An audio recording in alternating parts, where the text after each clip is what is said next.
Et bonjour à tous, on se retrouve comme d'habitude pour un nouveau tutoriel. Et cette semaine, première question, qu'est-ce que vous faites quand vous êtes pas bien, que vous avez mal aux pieds, à une main, mal à la tête et plein d'autres problèmes? Vous faites quoi? Je suis certain que vous allez me dire, je vais voir un médecin. Si vous êtes normal, il y a forte chance que vous fassiez ça. Eh bien, justement, aujourd'hui, en fait, on va voir Google Search Console qui est en fait le médecin en fait de votre site. Et c'est très important justement de faire confiance à son médecin et justement d'écouter son rapport pour justement que ça aille mieux. Donc là, en fait, la console Google Search, ça sert à comprendre ce qui ne va pas dans votre site. Vous allez peut-être me dire, mais qu'est-ce que c'est que ça? J'ai pas ça, moi. On verra ça ensemble. C'est juste très simple. Mais il faut penser à lier justement la console Google à votre site pour justement savoir un petit peu qu'est-ce qui se passe et justement si votre site il est digeste et s'il n'a pas justement trop de problèmes. Si vous voulez, c'est un peu en fait la feuille de check-up pour voir si tout est en ordre et du coup il faut jeter un coup d'œil pour justement voir quelles sont les optimisations qu'on peut faire. Euh, Ce qui est important, c'est que tout le monde, enfin, il y a beaucoup de gens qui lisent justement la console Google à leur site, hein, mais il n'y a pas tout le monde qui va aller voir dedans qu'est-ce qui se passe donc dans ce Google Search Console. Et c'est important justement de mettre au programme, de dire ok, je vais planifier, je vais aller regarder ça au moins, je sais pas, une fois par mois, c'est pour être sûr que justement, tout est en ordre à l'intérieur. Euh, Si vous voulez, on en revient à un truc vraiment fondamental du référencement, c'est que le référencement, je dis, c'est un petit peu comme pour être en forme. Et je sais pas, c'est pas être en forme, c'est pas juste manger des fruits et quand on pense. C'est un ensemble. Ça veut dire qu'il faut manger des fruits, il faut faire un peu de sport, on essaye de pas manger trop gras, etc. Vous voyez tous ces trucs. Eh ben, c'est un genre d'équilibre général. Eh bien, pour le référencement, c'est la même chose. On peut pas dire je fais que un truc dans l'extrême et ça va marcher. Non, c'est un ensemble de points à respecter et plus on a, on va dire, une globalité saine et mieux on se porte. C'est un peu pour le domaine de la santé, du bien-être. Si on fait attention à certaines choses, ça peut aider à se sentir mieux, mais il faut faire plusieurs points pour que tout fonctionne. Dernier point, c'est même avec mes clients, rarement on regarde cette console. Vous allez dire, mais pourquoi finalement? C'est surtout une question de temps, de budget, etc. Parce qu'on est tous pressés partout. Et, euh, et on est dans un écosystème aujourd'hui un petit peu bizarre parce que il y a énormément d'exigences qui sont mises en place par Google et par le web d'aujourd'hui. Et les gens ils ont toujours de moins en moins de temps. Et c'est aussi pour ça qu'il y a peu qui émergent, parce que il y a peu de gens qui ont le temps de se pencher sur leurs problématiques. Enfin, parce que pour deux raisons. Un, parce que s'ils doivent faire ça appel à quelqu'un, ça leur coûte cher et puis c'est du budget justement à dépenser. Ou alors justement ils n'ont pas forcément la compétence pour le faire. Donc essayez de vous intéresser, de creuser un peu cette direction, vous allez voir, ça peut être intéressant. Alors, qu'est-ce qu'on fait? On va tout simplement rentrer dans la console Google Webmaster et on va prendre ma console, comme ça vous allez pouvoir voir quelques trucs et comparer avec la vôtre. Euh, bon, je crois qu'on va y aller. Alors, première chose que vous devez faire, c'est rentrer en fait dans déjà, avoir un compte Gmail. Si vous n'avez pas de compte Gmail, vous créez un compte sur gmail.com et après vous allez justement dans Google Search Console. Vous cherchez ça et ça va vous conduire justement à la console de Google. Il se peut que justement vous allez devoir ajouter votre site, votre nom de site et valider votre domaine. Donc il y a une petite opération à faire. Google vous explique comment faire, mais en tout cas, inscrivez-vous à la console de Google. Il faut absolument le faire. Qu'est-ce que je fais normalement chez des clients? Alors, ce que je fais en principe, c'est assez simple, ultra basique. Le premier truc que je fais, c'est déjà je crée le compte, enfin, je demande au client de créer le compte Gmail et je fais l'association avec son site. Et une fois que c'est fait, eh bien, je vais dans Exploration Sitemap et j'envoie le sitemap du site, donc de la boutique. Là, je suis quoi? Je vais juste basculer sur mon shop directement. Bon, moi j'ai un tout petit sitemap, j'ai quelques produits seulement à télécharger. Euh, alors, vous voyez, là je vais dans exploration sitemap et justement là on peut soumettre le sitemap. Ça c'est important, c'est un peu le sitemap, c'est ce qui contient en fait toute la liste de vos produits et de vos liens. Et donc du coup, ben, il faut montrer ça à Google. Ça évite que Google doit commencer à passer dans tous les sens de votre site pour comprendre où sont les liens de votre site. Donc c'est un peu la carte des maps, quoi. Donc bah, c'est comme en fait si vous allez à un endroit puis vous avez un GPS, c'est quand même plus facile que si vous devez demander à chaque personne c'est où le truc, c'est où l'adresse, c'est où le machin. Ah bah là c'est la même chose. Alors, euh, en fait, je vais juste dans mon back-office PrestaShop. Là, bon, moi, je suis en 1.6. Sitemap. Ben, vous voyez, en fait, moi, j'ai mon sitemap. Donc, j'ai ça, en fait, qui est généré. Ben, c'est ça que j'ai soumis, hein. Donc, le sitemap, bah, il y a juste à transférer, en fait, cet élément-là. Donc, vous voulez juste faire dans la console de Google, ici, vous faites ajouter un sitemap. Vous mettez le lien du fichier et puis après ça fait la détection. Ce qui va se passer, c'est qu'après on va voir justement qu'il y a des URL qui sont envoyés et savoir combien il y a d'URL envoyés, combien dans l'index. Si par exemple, je sais pas, si j'avais 1000 éléments, bah, je peux déjà m'inquiéter parce que si c'est sûr si j'ai une vingtaine de produits, bah là on voit que ça a l'air de concorder quoi. Il y a, il y a 25 URL dans le fichier, il y en a 24 qui sont indexés dans Google. Maintenant, vous allez me dire, mais pourquoi il en manque un? J'en sais rien, j'ai pas creusé. C'est peut-être parce qu'il y a un avertissement sur un élément. Je sais pas, je regarde peut-être là. Il y a peut-être cette catégorie qui n'est pas accessible, mais finalement, en plus, pas une catégorie qui m'intéresse. Je pense que ça doit même pas exister. J'avais déjà vu en fait, mais je sais pas trop creuser plus loin pour aller chercher pourquoi il y avait le souci. Pas dramatique, mais il faudra que je corrige à l'occasion. Mais voilà, donc première étape, sitemap à transmettre. Euh,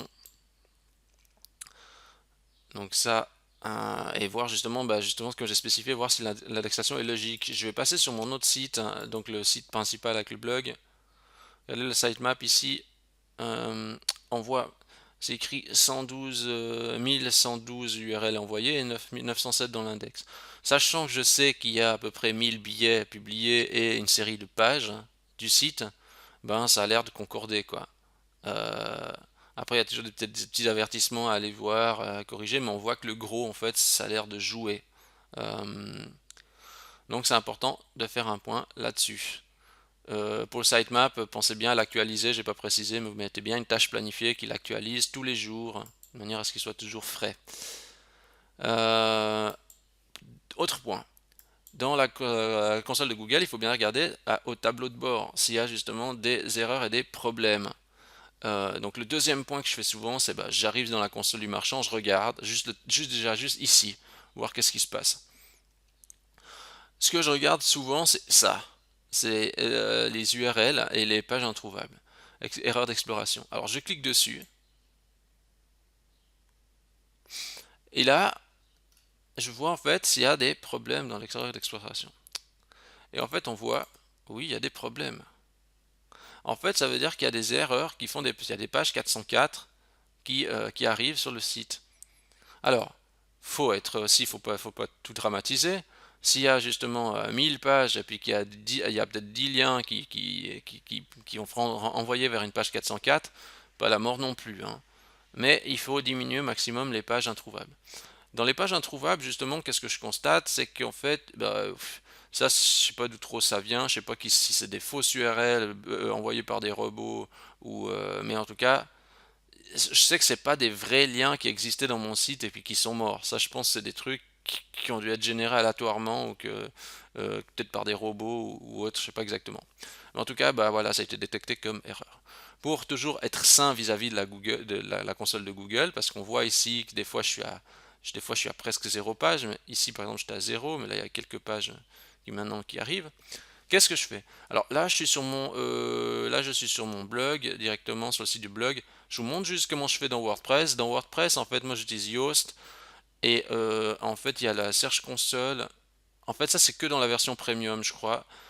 En fait, ici, dans la Search Console, bah, il dit en fait tous les éléments toutes les pages qui ont un problème. Et c'est très pratique parce qu'en fait, depuis ici, je peux dire, ok, bon, il y a eu un problème avec cette redirection, très bien. Ça, je renvoie vers blog. C'est un truc que je fais vraiment souvent. Parce qu'en plus, je pense que c'est des fausses URL ou des trucs. Ici, je vois que c'est des URL bricolées, donc je me doute que ce soit vraiment des URL vraiment dans le site.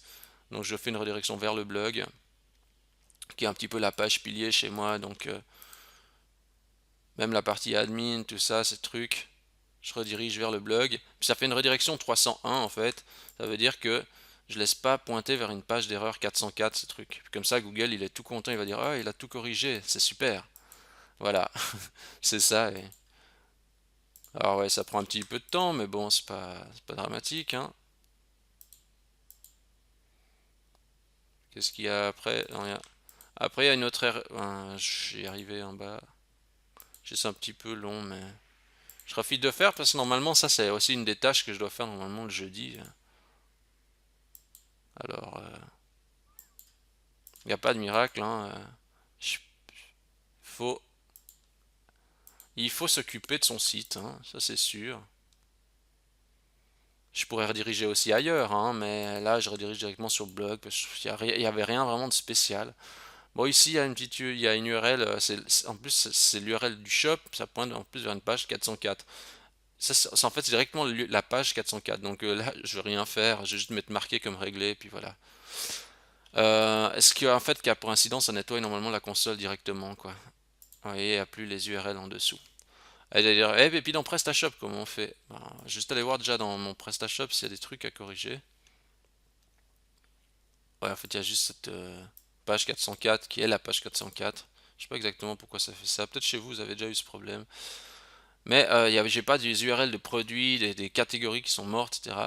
Mais ce que je fais en fait normalement dans PrestaShop, là j'ai un module parce que je pourrais directement rajouter des règles htaccess en 300. Ah, maintenant les règles htaccess en 301.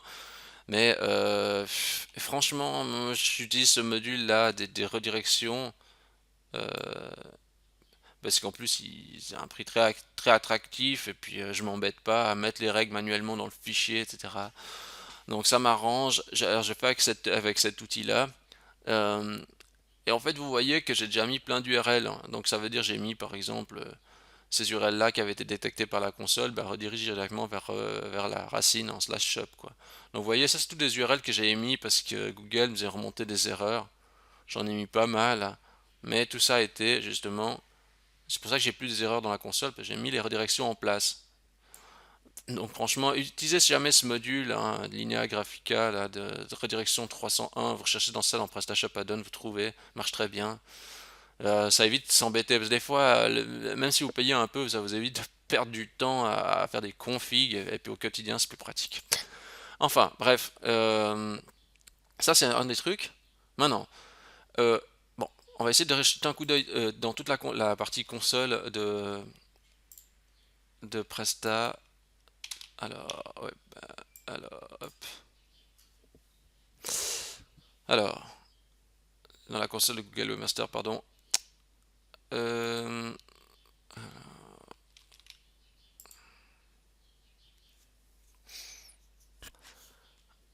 alors, ok. Donc, déjà, la première chose, c'est que vous avez en fait une première rubrique qui est la partie messages. Donc ça, c'est le message que vous avez ici. Normalement, vous êtes notifié par mail. Donc, s'il y a un problème, bah, vous aurez ce message-là. Bon, c'est ici, je veux dire que j'ai lu. De toute façon, je connais, j'ai déjà regardé. Ok, oui. Ensuite, dans les apparences des résultats de recherche, on a plusieurs infos, comme par exemple les données structurées. En fait, les données structurées, c'est quoi exactement? Ça veut dire qu'il veut qu'il y ait dans le code source de la page certaines informations qui peuvent aider justement pour la reconnaissance de Google. Par exemple ici, si je clique, il me dit voilà, il manque le champ manquant auteur, updated, etc. Donc c'est des champs, c'est des informations, c'est des microdata qu'il faut mettre sur la page.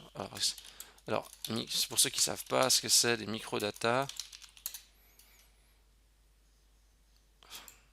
Alors c'est un petit peu plus technique, mais en gros l'idée en fait c'est d'encapsuler par exemple des informations pour faire comprendre à Google qu'est-ce que c'est comme données.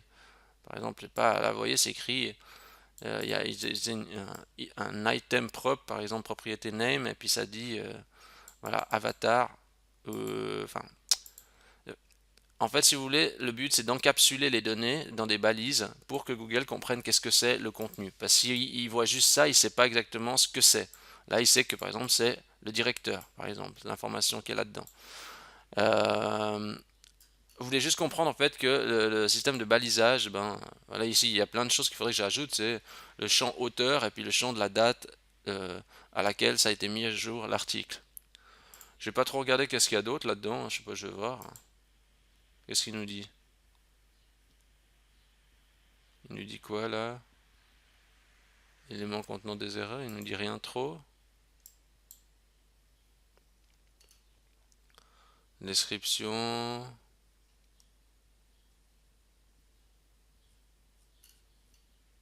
Ouais.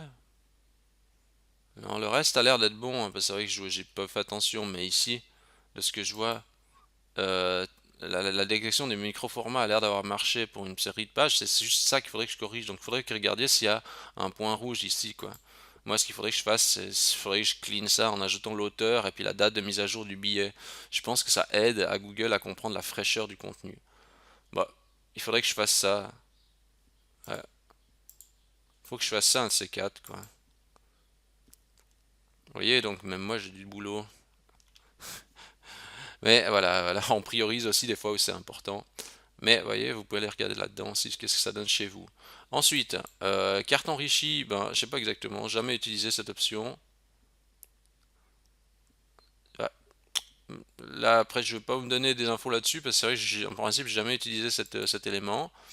Les marqueurs de données non plus, parce que là, j'ai vu qu'en fait, on peut indiquer à Google où sont les données structurées, mais je suis pas moyen de... Enfin, si j'ai bien compris, on peut faire ça en live sur son site, mais je pense que c'est mieux de suivre directement les structures du code pour qu'ils comprennent automatiquement. Je sais pas ce que ça donne le clic à la volée sur votre site pour dire à Google, tiens, ça c'est telle la description, tiens, ça c'est etc.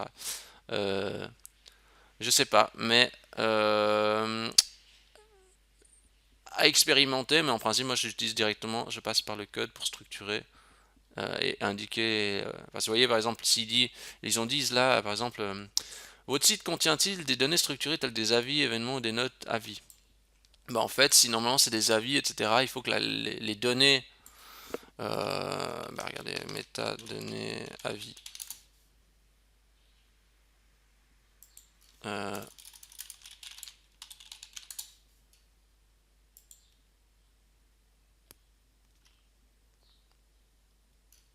Vous voyez, par exemple, il faut que ça respecte en fait ces valeurs-là, mais normalement votre thème, en fait, votre template, par exemple, il se peut qu'il prenne déjà en charge avec directement ce code-ci dans.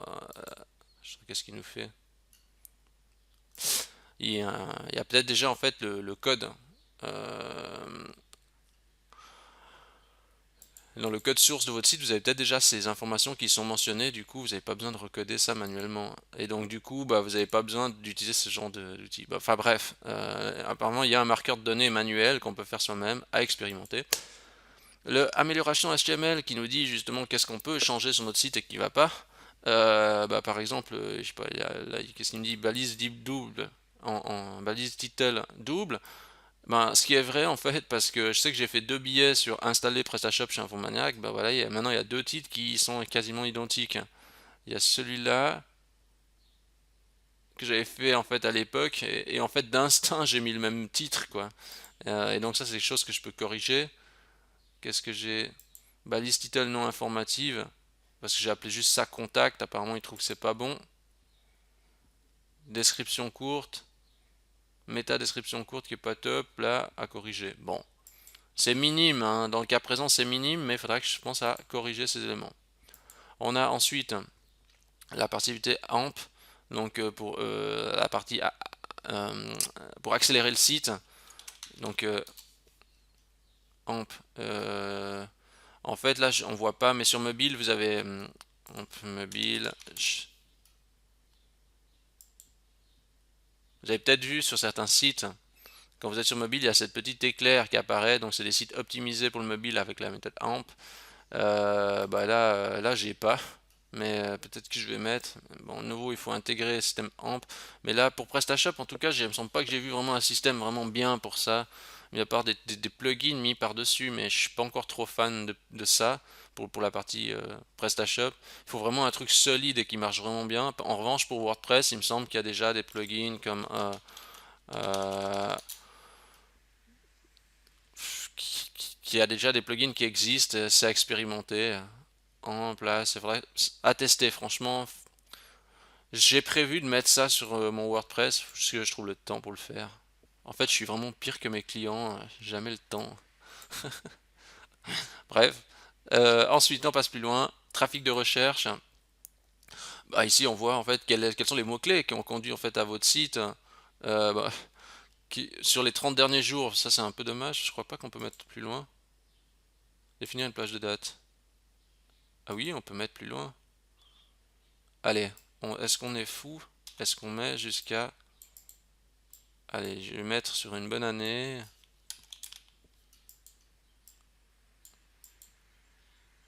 01.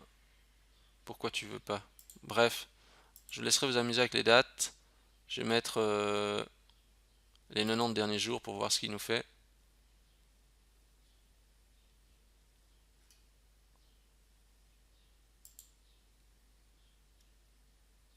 Je suis pas sûr d'avoir bien compris ce que ça faisait les dates en fait ici. Pourquoi il me met rien?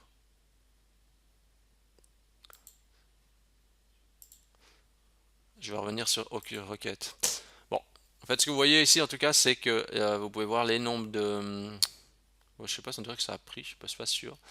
Ici on voit en tout cas les requêtes qui ont conduit à notre site. Donc moi je vois par exemple typiquement Webax, mais en même temps c'est logique puisque c'est le nom de l'entreprise.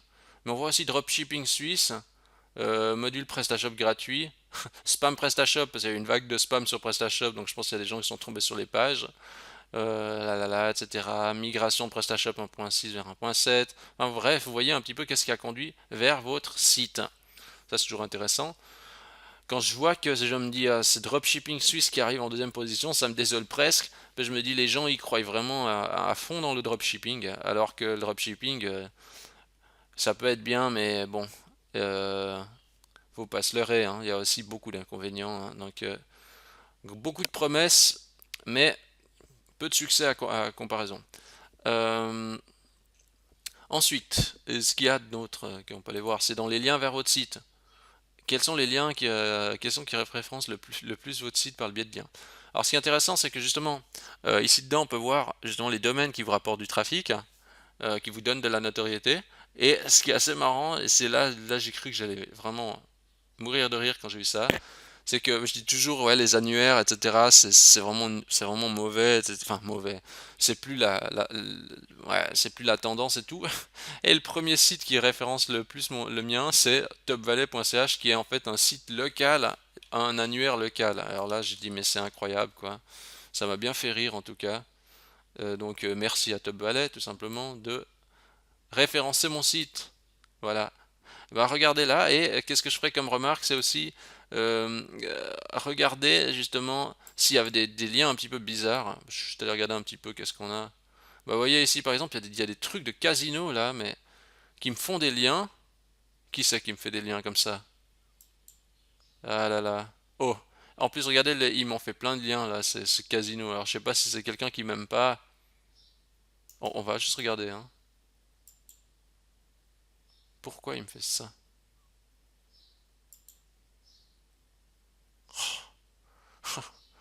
Ah là là, regardez, j'ai écrit un article, une machine automatique pour faire de l'argent, et ce casino m'a pris en exemple, on dirait, pour ce truc. Alors du coup, ça me fait du lien mauvais, quoi. Bah ici, vous voyez, il y a des trucs que je vais désavouer. Il faut désavouer les liens, donc ça veut dire qu'il faut aller dans Google puis dire je renie ce domaine parce que je veux pas qu'il me fasse du lien, quoi. Vous cherchez désavouer des liens dans Google et puis vous pouvez faire désavouer des liens. Bref, j'ai pas aimé voir ça, donc je préfère partir loin quand je vois ça. Alors maintenant, les liens internes. Bah, on voit un petit peu les liens les plus fréquentés. En même temps, la racine, c'est logique. Il y a aussi le shop.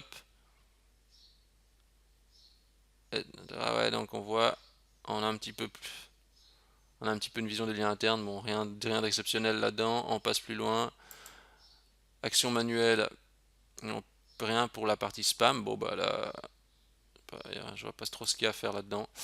Ciblage international, ben hreflang, moi j'ai pas mis parce que je m'adresse, on va dire, à une audience large. Mais si vous faites du multilingue, etc., puis vous êtes dans multi-pays, ou même si vous faites juste du multilingue, mettez la balise hreflang pour indiquer sur quel segment vous positionnez au niveau du ciblage.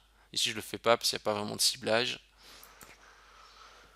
Ergonomie mobile, ben, on voit qu'il y a des éléments à corriger, éléments cliquables trop rapprochés, etc. Ben, il nous dit voilà, des endroits où est-ce qu'il faut que je corrige. Mais je vois que c'est des éléments mineurs. Par contre, si vous avez beaucoup de pages, etc., ben, il va falloir prendre en compte et regarder s'il n'y a pas un souci, peut-être dans votre menu, dans votre colonne de gauche, droite, etc.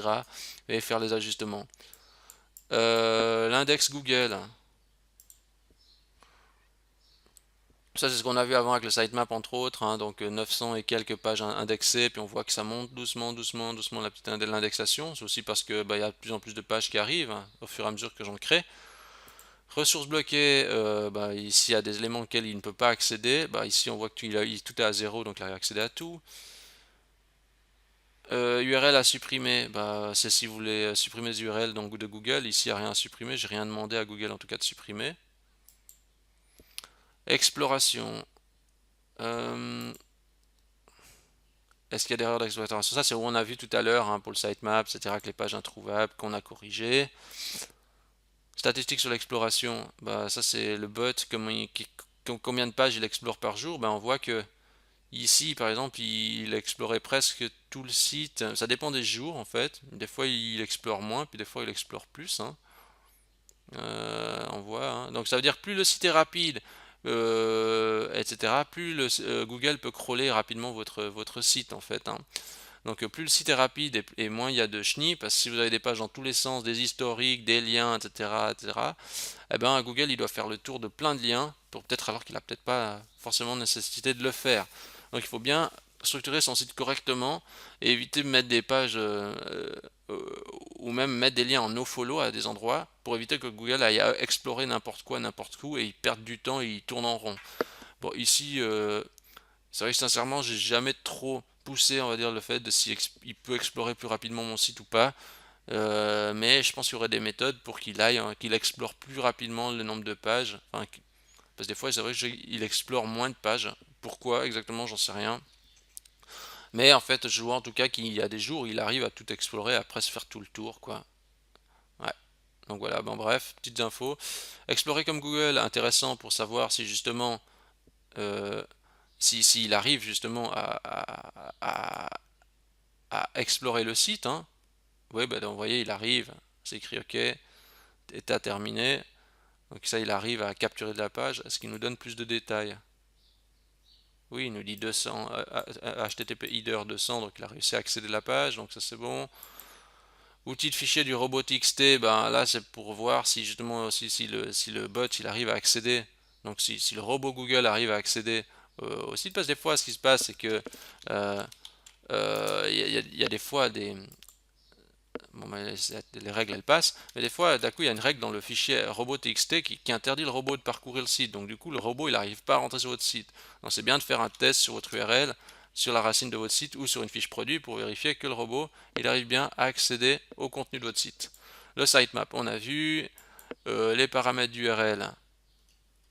Il nous dit bah, il a rien, il a Googlebot, il n'a pas rencontré de problème avec votre site. Du coup, on fait rien tout simplement. On va pas s'embêter à se créer des problèmes. On a déjà assez comme ça. Et ici, problème de sécurité, il n'y a pas de problème de sécurité, alors on est content. Et voilà, je crois qu'en une demi-heure, on a fait un petit peu le tour de la console. Vous voyez un petit peu ce qu'il y a là-dedans. Il y a des infos, il faut aller regarder un petit peu ce qui se passe. Le plus dur, c'est de corriger les erreurs. Alors, euh, ne dramatisez pas, n'ayez pas peur s'il y a plein de problèmes dedans, c'est normal qu'il y ait des erreurs. Ne mettez pas en tête de vouloir tout corriger, d'être en mode zéro erreur, parce que sinon vous allez faire une déprime. Mais surtout, essayez de corriger petit à petit un ou deux éléments. Et ce que je vous préconise pour ça, c'est justement de planifier et de prendre un petit peu le temps de dire ok, cette semaine je vais optimiser 10 pages, je vais corriger les redirections, je vais faire ci, je vais faire ça. Puis vous faites ça un petit peu au fur et à mesure, quoi. Vous mettez un petit objectif chaque 2 semaines ou chaque semaine, et puis vous dites ok, maintenant pendant 1 heure de temps, je fais ça. Et puis quand vous avez fini, vous vous dites félicitations, j'ai fait ça, je me félicite, et puis vous passez à autre chose. parce que sinon après vous avez l'impression d'être vraiment plongé dans les méandres et puis vous êtes là en mode super angoisse parce qu'il y a tellement de boulot à faire. Donc faites une chose à la fois et n'oubliez pas de vous féliciter pour ce que vous avez accompli, ça c'est vraiment important. Eh ben voilà, je crois qu'en 30 minutes on a fait le tour. Vous avez plus ou moins les grandes lignes du truc. Si vous avez aimé cette vidéo, je vous invite à liker la vidéo. Si vous avez aimé, vous avez des remarques, bah, n'hésitez pas à mettre quelque chose dans les commentaires. Vous pouvez vous abonner à la chaîne YouTube et vous pouvez noter Webax dans Google en tapant Webax, W-E-B-B-A-X et me donner une notation justement dans Google. Vous pouvez mettre 5 étoiles, ça c'est vraiment super. Et bah, sur ce, moi je vous dis à la semaine prochaine. Merci à tous.